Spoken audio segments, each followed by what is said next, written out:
Welcome, everybody. Thank you so much for joining us and for giving us your time this evening. My name's Jo. I am one of the directors with Ten2Two. For anyone who doesn't know, Ten2Two are a specialist recruitment consultancy who focus on the part-time and flexible working market. We have been established for nearly 20 years now, and we're pioneers in the space, and like to consider ourselves guiding kind of lights in the area without sounding too ridiculous. We have all got lived experience of what it's like to want to work part-time, want to work flexibly. And that's ultimately where the company was born, was, seeing a huge gap in the market, and a huge number of candidates who really wanted to contribute but couldn't find part-time work. We put on these webinars for our candidates for a range of different reasons, but really to share as much insight and knowledge as possible and to kind of strengthen and empower you when you step into your job search. And tonight is a perfect example of that. We're delighted to be joined by Kim. Kim is a coach who works with professionals looking to either return to the workplace after a break, or maybe have a change in career, or just change their job. She has worked with a number of people, predominantly women, but men as well, in a range of different situations. She has 2 kids herself and works flexibly, so understands the challenges of juggling a career and a family. And today's webinar is all about your mindset and getting you in the right place and feeling strong and confident stepping into your job search. So to start us off, we're going to do a little bit of a kind of icebreaker. There is a Q&A box, which one of you's found already. Well done. Sorry, I'll do a little bit of housekeeping. Yes, you are all on mute. The reason is that we've got a lot of content to get through today. So participants aren't going to be able to engage verbally. There is a Q&A box. If you've got questions, please do pop them in the Q&A box, and I will try and come to them while Kim is delivering the presentation. If we can't come to them during the presentation, we will try and address them at the end. And if we run out of time, because as I said, this is a content heavy session, then we will try and follow up with you as quickly as possible in the coming days. But right for now, how confident do you feel in your job search? From a scale of 0 being not confident at all, flat on the floor, to 10 being, ready to go, ready to get out there and start that search. Pop a number into the Q&A for me. How confident do you, oh dear, we've got some very low numbers coming through. Oh, and a 7, that's nice. That's nice, good.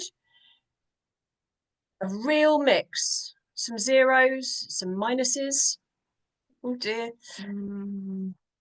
No one coming at me with a 9 or a 10 as yet though, so no one's really feeling super duper confident. Oh, there's an 8. Well done.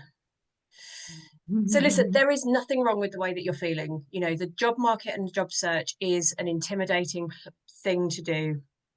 It's an intimidating space. And that's exactly what Kim is hoping to address with you this evening. Today is a content heavy but very, very practical guide to getting your head in the right space to start that job search. So I've talked a lot now. I'm going to hand over to Kim, and then I'll talk again at the end, you lucky things. So Kim, do you want to just introduce yourself very quickly and then start the presentation? Absolutely, yes. I won't take long, but I just wanted to say how wonderful it is to be here and just be in the space and hopefully impart some practical tools that will make the whole idea around either returning to work or just dealing with some kind of change in your work situation a little bit less overwhelming, and with tools to help you feel a little bit more confident about what your next step should be and what that actually looks like. So I'm really, really grateful to be here. I'm going to get stuck straight in so we don't waste too much time, or we can get through everything. So I'm just going to share my screen. Good. Okay, just checking everybody can see that. And if not, just mention. Okay, great. All the thumbs up coming up. Fantastic. So today is very much about positive mindset tools for not just career returners, but anybody that is in the space of either looking for a new role or just needing a change, been made redundant, been out of work for a while, whether it's mothers or otherwise. There's so many different reasons. And a lot of what I'll go through, while I might be talking from the perspective of a career returner, it honestly applies in all areas of change around your work situation, because those feelings of overwhelm relate in all those situations. So this will apply across the board. So super, super quick. These are my two wonderful boys. And being a mom is honestly the best role that I could possibly ask for. But it's been a journey. It's been a journey finding that balance with work that means something to me, but also fits in with my life and my responsibilities. And that's kind of what led me into the space, because I feel super passionate about it. It's something that I personally really struggled with before I became a coach and had and started my own business. And I can fully relate to how isolating and overwhelming it can feel. But hopefully at the end of this presentation, you're going to feel that little bit more confident and clear about what you can do for yourself to make it easier and clearer about what your next step looks like. So I am going to get stuck in. Now, these stats, which relate to a specific study done by the female lead. They're a social enterprise organization, and it is female led. But again, the reason for me just including these stats is fundamentally to help you remember that you are not alone. So the feelings that you might have, the barriers, the challenges, the overwhelm, is there's a lot of research cross board that just shows how that change has multiple barriers and challenges that so many of us can relate to. So in this case, for example, 52% of career returners were dissatisfied with the support that they received upon returning to work, and 72% of returners struggled to balance work with other responsibilities. And 35% of returners felt that their work setup was just simply unsustainable, and nearly half of them considered leaving within a year. And again, this is really just to highlight that you are not alone and there are things that you can do. And hopefully these tools will give you that first step. And to just dig a little bit deeper is confidence and skill gaps, right? So there have been quite a few studies that have found that confidence, not having up-to-date skills, or feeling that we don't have up-to-date skills, and that imposter syndrome are one of the main barriers when returning to work or considering any kind of change in your work situation. And the great thing about this is that there are things that you can do. So that's sort of what I wanted to get at, that taking a moment to actually reflect on this, reflecting and planning for alignment is well understood to be such an important step to building that confidence and getting clarity, so that when you re-entering the workforce or you are going to embark on a change, you've given yourself time to actually understand what you want and what you want that role to look like and how it fits into your life. So that is where I come in.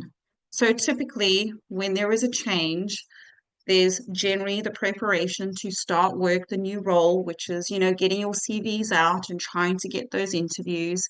And stage 3, which is then preparing once you've actually secured a position. But I come in before both of those steps, and that is stage 1. And I have found in my experience, and often with a lot of the clients that I've worked with, where they have not taken just a little bit of time to really consider what they really want.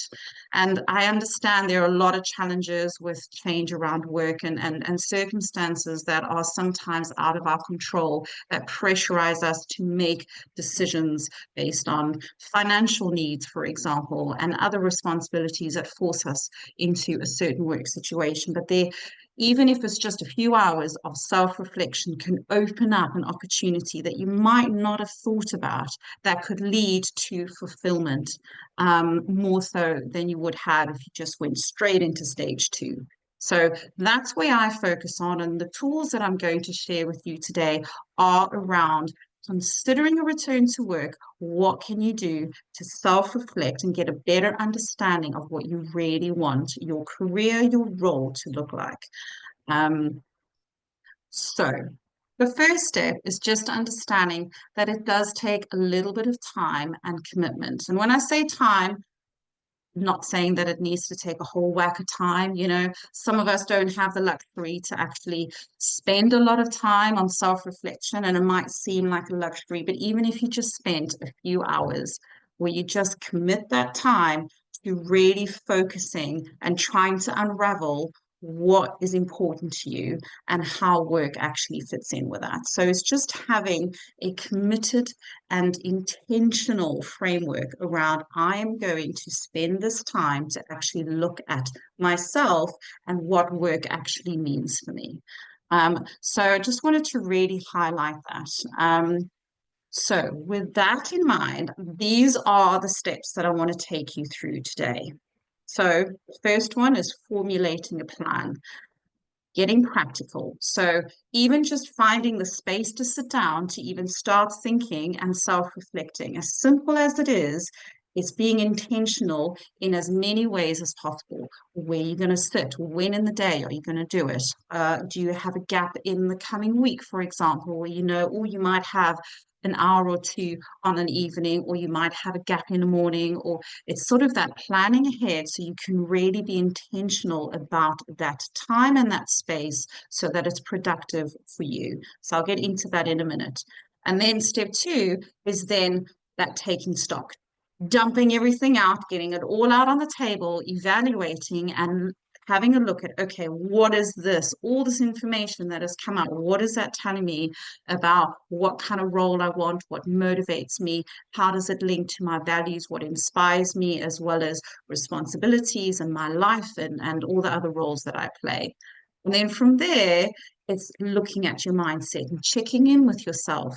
There's always a bit of a change in perspective that can open up a whole new world. And it's good to challenge yourself in certain areas. And that's something that I'm going to go through with you as well. And then from there, tapping into resources that you might not even have considered that are there to tap into. So we're going to cover that. And then it's taking action. And you're going to walk away with something that's going to really help you take those 4 steps forward. Okay, so I'm going to jump in with step number 1. So it's setting yourself up. So you want to set your intention. What does this journey, this initial stage 1 step, considering a change in work, actually mean to you? So the whole idea around this intention is to approach it with self-compassion and with no judgment, a sense of curiosity. You really want to use this time, whatever time you have, to just really explore with as little judgment as you can. And I know how challenging that can be, especially when there are financial pressures and otherwise, it's not an easy thing to do. But you want to allow yourself to just have a free, open mind and see where that takes you, because this is your opportunity. Change, as scary as it is also opportunity. It's opportunity to potentially find something that truly engages you and inspires you, and something that you might not even have thought possible.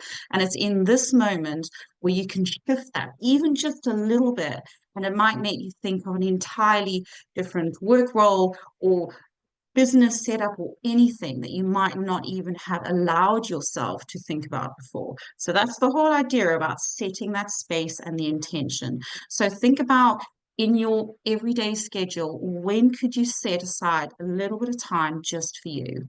And think about typical distractions. If you get distracted by your phone a lot, that's something a lot of my clients say. They know they need to put their phone aside.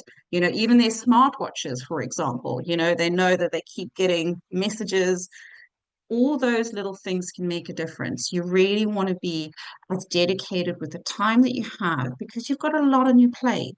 So those kind of distractions really make a difference. Be mindful of them and see how you can manage them. And just think about consistent steps. If you have the time as well, try journaling. have an accountability partner that you can just sort of open up to about this process of self-exploration. It's a wonderful, wonderful, exciting journey to be on, and it sometimes helps to have somebody that you trust to be part of that process, or even just writing your thoughts down, even if it's for like a minute just before you go to bed. If you even just do it for 1 week, you'll be amazed at the level of self-awareness that you're gaining in just such a short space of time that's going to impact your decision making. So from there, we move into step two. So this is the taking stock and the reflecting part. So this is where you want to start asking yourself some questions about why do you want to return to work? So what is motivating you for this change? It might be something out of your control, or it might be something that you just feel like I need a change. However it is, whatever it looks like, ask yourself, be direct, get as much um, honesty out of yourself as you can. And we're going to look at this because there are different types of values and motivators that motivate us around work, and they're internal or they're external. They're a combination of both. So I'll go through those in a minute.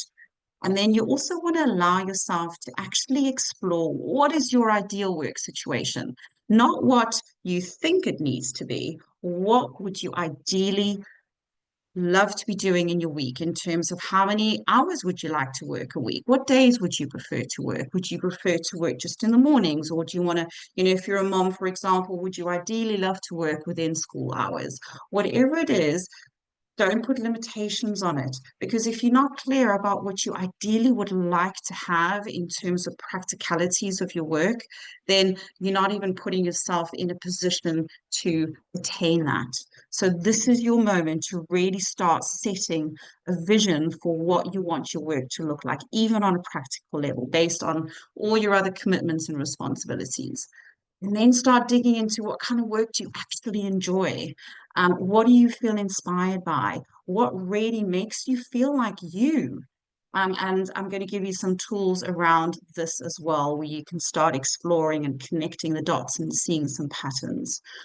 And then finally, there is a little bit of a challenge as well that I'd love to set for you guys. Not easy, but try it if you can. So if money and confidence weren't an issue, what would your dream role look like? And how does this tie into the steps that you would have done above? So are you allowing yourself to dream big enough? Are you? So that's just a question I'm gonna leave there. Okay. So taking stock and evaluating in terms of your motivations, this is something that you can try. So if you have a look at your career wheel and start looking at what are the motivators that really make up that wheel, and which ones are actually more prominent than others, and you can rate them. So again, similar to the scale, 1 to 10, um, passion, fulfillment, day-to-day tasks, the actual day-to-day of that particular role, the kind of work or the industry, collaborating, problem solving, those kind of elements which are very intrinsic around work satisfaction. How does that rate for you on a scale of 1 to 10? How much do those kind of factors really motivate you in terms of your work? And then there are more practical elements, which are more extrinsic, such as obviously financial needs. Commuting, for example, you might not want to be commuting 2 hours every day. Having something a lot closer to home is actually really important to you. So really having a look at what is really driving you and motivating you around this change. So that is one exercise that you can do. And then to take it a little step deeper, go into Edgar Schein's 8 career anchors. And this is a really, really powerful exercise. And Edgar Schein, he was a psychologist, and he was really, really well known for doing a lot of organizational development, a lot of work around career development. And these 8 anchors are something that is used, across industries to this day. And it's simply something that he discovered talking to adults about their history, their work history, and these were the patterns and the areas and the segments that came up. So you have these 8 career anchors from security and stability, entrepreneurial creativity, autonomy and independence, pure challenge, a balanced lifestyle. And you'll probably already see that you're going to instinctively connect with some of these almost automatically. You might already find that. Service or dedication to a cause, technical or functional competence, managerial competence. And at the end of this, you'll also be getting a breakdown of what each of these really mean, because that will really help you when you do the exercise. But basically, what these career anchors are about is figuring out the roles that make you you, the roles that you've done in the past, that where you felt that you are really you. And those are the ones that you want to prioritize. So fundamentally, which of these 8 career anchors are your dominant anchors? And that is going to give you insight into the kind of role that might work for you moving forward. So a little bit of a step by step in terms of how to approach this wheel is you want to reflect on your past roles. You want to identify what did you enjoy about those roles, and then recognize patterns in what motivates you, what demotivated you in those roles. You want to do both sides. And then through that, you're going to uncover the dominant career anchors that really make you feel authentic and that really bring the best out in you. And this is the kind of self-awareness that you want to start getting to, because that will help you to align your career goals with your values. And that's going to start bringing clarity, and the confidence is going to start building because you're starting to build that thread. So what you do is you list your past and your current roles, and you identify in 2 separate columns the aspects of each, what you enjoyed in the one column and what really frustrated, demotivated you. You just simply did not like it, really did not bring the best out in you in the other column. And then you compare these insights with Edgar's 8 career anchors. And then you can start aligning with your motivations and values from the career wheel. You can start aligning them and getting a pattern and really recognizing, okay, I'm starting to see this is where I shone. This is actually where I got excited. One of those markers is, where did you get excited? Where were you super inspired? Where it made you feel almost tingly because it just connected you and just made you really want to like get all in. That's the kind of space you want to get into mentally, because that's where beautiful things happen. So the career wheel and these anchors are really good practical tools to get started with. Very, very interesting exercise. So I'd highly recommend spending that intentional time, at least starting with this. And you'll get some extra info, like I mentioned, to help you understand those anchors in a little bit more detail, so you can see where you might find those patterns. And Just nipping then, in, sorry, just nipping in to yes. say that we are at 25 past already. I did tell everybody this is content heavy. There is a lot to get through. So, Okay. ladies and gentlemen, we might not have time for the Q&A at the end, but please do carry on putting your questions into the Q&A box if you have them, while Kim's going through the presentation. I'll leave you to. Yes, absolutely. Sorry, yes, I know this is quite content heavy, but being in that space where change is so overwhelming, having some of these practical tools can make such a difference in that early stage. So hope it's not too much for you guys. So the next step is we getting an understanding of what we connect with. We're starting to gain a little bit of awareness and truth about ourselves.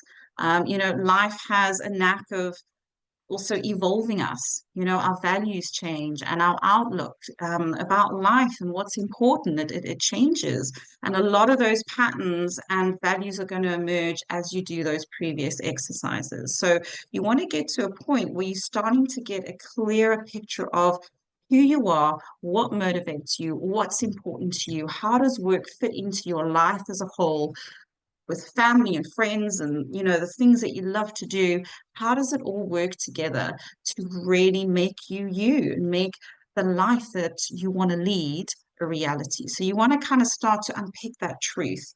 And then the other side of that is actually taking stock in terms of your mindset and where those barriers are starting to actually come in that might be affecting your decision making and hence your confidence as well. So some of the blocks and some of these you might relate to, you might not, but just to give an example, things like the work-life juggle, that's often a big barrier for many of us when we're trying to go through some kind of change with our career. And family commitments, especially, with kids, it's a massive one. Returning back to work, there's a lot of emotional guilt as well that goes with that. Time restraints, also mental capacity. And there, a lot of self-limiting beliefs can really start kicking in. And this is where I want to get to that fear of not being good enough, being out of practice. I'm out of touch. Technology, it's always evolving. It's the pace of tech in itself is so fast. I'm feeling that we're just not keeping up, worrying about having enough energy. Do I have the capacity for this extra load in my life? The fear that I've lost my skills or I'm too out of date. So these are just examples of some of the thoughts that might be swirling around your mind. And what you want to start doing is catching those thoughts and questioning those thoughts. And this leads us to step 3, which is all about understanding our mindset and recognizing that a little bit of a shift would make all the difference. And these sort of limiting beliefs, now a limiting belief, which is a word that gets thrown around, quite a lot, but fundamentally, a belief that holds us back is something that we believe so strongly to be true, but it's not. We just believe it to be true. And it's starting to separate what we think is true, i.e., a strongly held opinion, versus actual fact. So, one little quick exercise that I'd love to quickly do with you, if we just have a couple of minutes, is if you look at those 3 pictures, I would love to quickly get an idea of who sees what in those 3 pictures. So if you pop them in the box and tell me, what do you see? I want to use the Q&A box and just let Kim and I know what it is you can see in the 3 images on the screen. And that's literally, you don't have to question it much more than Okay, that. there's some people who are being very clever and seeing all the different options. I love it. And then some more coming through who are much more like me. I must admit, when I first saw these, I could only see the thing that I could see. So again, we've got bunny. Some people can see a duck. Some people can see a bunny. Someone can see a squirrel. That's a new one. Oh, Some people can see a maid or a young lady. Some people can see a witch. Some people hag, a Victorian girl. And lots of people can see a naked lady. Not that many people see the alternative to the naked lady. I know what's on your mind, people. I couldn't see anything other than a naked lady. But I find this exercise fascinating, and still we're getting very different answers coming through. So all have different opinions, don't we? Exactly, and different perspectives, So just to quickly clarify, so the naked lady, there are also 2 stick figures dancing. And if you ever had, like now looking at it, a moment where you had to like really sort of focus to try and see it, that's the shift that I'm talking about. But in terms of those beliefs that are not serving you, and it takes a shift, it takes a little shift. And by building your awareness about your motivators, about what really makes you tick, about even just setting intentions around what your ideal role looks like, how you want it to fit in, not how you fit into the role, no, how the role fits in with you, practicalities, work schedule, everything, set it down. You are worthy to have that intention, and it's separating the belief that you might not be versus the fact that you are. So that's sort of where this mindset work is really, really important. And before I get to the next slide, one way to start doing that, regardless of how things evolve for you, is to actually just keep track of your wins. And you are going to have them. It's just recognizing them. And that 1 minute before bed or whatever time works for you to just acknowledge, oh, yeah, I did that today. And there's no small win. There is honestly no small win. Even if you manage to grab 5 minutes and you have a cup of tea for yourself, that in itself is a win. Or just managing to get a walk outside for 5 minutes, that is a win. The wins can come in any shape or form, and starting to recognize them and celebrate them is a massive step in really, really boosting you, celebrating you as you would with a family member or friend that you hold very dear. You want to start doing that for yourself. And the consistency is where the magic is. Consistency, doing a little bit of that all the time.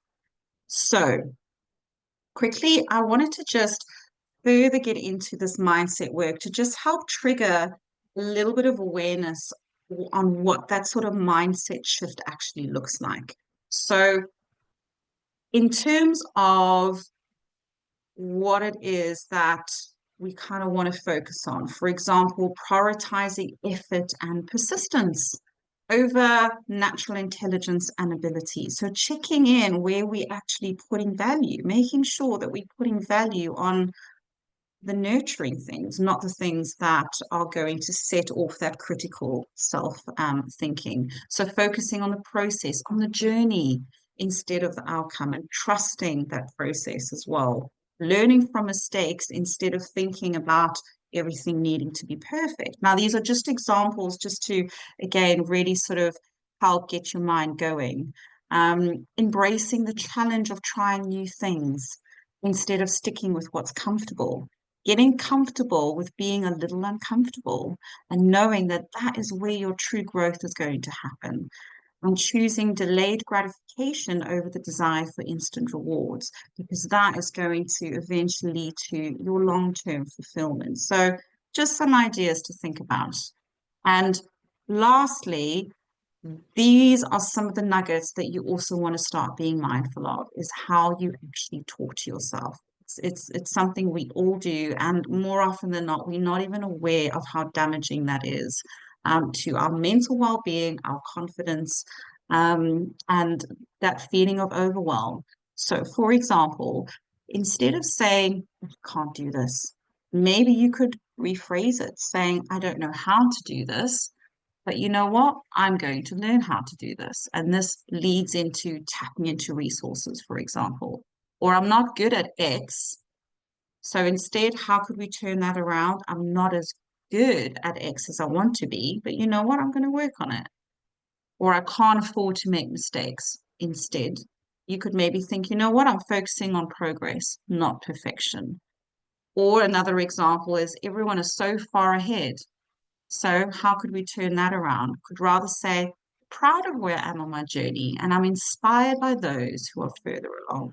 So again, just those little tweaks, and especially the writing again makes such a difference if you can start monitoring how you actually talk to yourself and how you can start turning that around. And then step 4, tapping into your resources, which you're going to have. And a lot of those are going to be within you. You just don't realize it yet. You are going to have resilience. Think about everything that you have in you. Your focus could be, that you brave. Think about what lights you up. That in itself is a resource. So when you start exploring your motivators, your career anchor, you're starting to really tap into those internal resources, and you're gonna find out a lot more as well, and that is going to build your confidence even more. And trusting yourself that you actually have it in you to figure out what this dream role work situation actually looks like. And then on the flip side of that, your external resources, your network, your community. If there is an area that you feel that you maybe need to upskill, but it's something that actually really inspires you, well, then make a plan. you know, do some research, see if there's some courses out there that are affordable that you could manage in your other work life commitments. So use your resources. If there's someone that you're inspired by that you want to tap their brain, they might work in an industry that you want to get into, or they might be in a role that you'd love to know more about. Use them, talk to them, open up to them, and get as much information from those kind of people as well. Makes such a difference. Those dialogues, those conversations in itself could open up opportunities that you might not have been aware of initially. So resources is a big one. So think about resources in your life that you might not have realized are there that you can actually tap into. And the step 5, the taking action. So now this is what you can be doing at home. So you're going to walk away with something that's called the 7 stages of a well-formed outcome, which is a lot more detailed than your regular goal setting exercise because it's really getting into the detail as to what is it that you want? What is it about this change that can work for you so that you find a role that's long lasting, that's fulfilling, that's inspiring, that matches with your needs, financial, otherwise, time restraints. This 7 stages will really go through a lot of that detail to help you figure it out. And by doing the first 4 steps, which I've gone through with you now, you've already got a lot to get started with. And then the other 3 steps will be in the worksheet that you will have after this. And it's a really powerful tool. So again, take the time, set the intention, find that space that works for you. You know, especially in your home, find somewhere that you just love to be. You know, if you love to sit on a couch because that's your best position and you know that's how you're going to like work best, great, do it.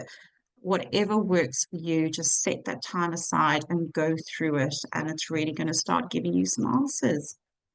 And if there are any questions, obviously I am here and obviously through Joe as well. I will answer any questions.